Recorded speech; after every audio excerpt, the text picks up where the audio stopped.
निवडलेले प्रतिनिधी पाठवतो. तर हे प्रतिनिधी आमच्या हक्क, न्याय आणि आमचे हे बेसिक मुद्दे शिक्षण, आरोग्य, स्वास्थ्य, घर हे आमचे हे साधे आणि तमाम असे महापुरुष ज्यांनी देशहितासाठी समता जागृत करण्यासाठी जनतेच्या हितासाठी आणि देशाच्या क्रांतीसाठी यांनी लढा दिला त्या सर्व महापुरुषांना मला परिवार अभिवादन. आज माननीय ॲडव्होकेट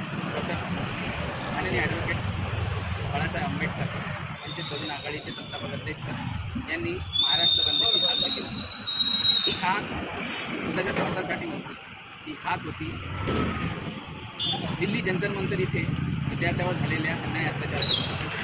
जी आपली केंद्रशासित सरकार आहे, जी मोदी सरकार आहे, ज्यांनी आपल्या विद्यार्थ्यांवर लाठी मार्च केला, जे शांतीपूर्वक आंदोलन दिल्ली जंतर मंतर करत होते, त्यांच्या शांतीपूर्वक आंदोलनासाठी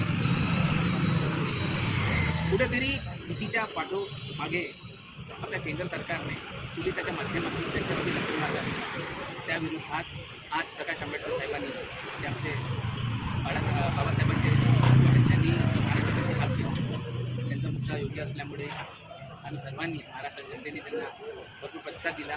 खास करून मी प्रॉपर चंद्रपूर जिल्ह्यात असल्याने आणि मी माननीय चंद्रकांत हंबर्डे साहेबांच्या बीजेपी संघटनेच्या युवक जिल्हाध्यक्ष असल्यामुळे झालेल्या आमच्या देशभरातील ज्या आया बहिणी आहेत तमाम समाजवादीच्या भारतीय तिरंग्याला हातात घेऊन ज्या जनसामान्य माणूस नंतर म्हणतात दिल्ली इथं प्रोफेशनली उभारले आहे.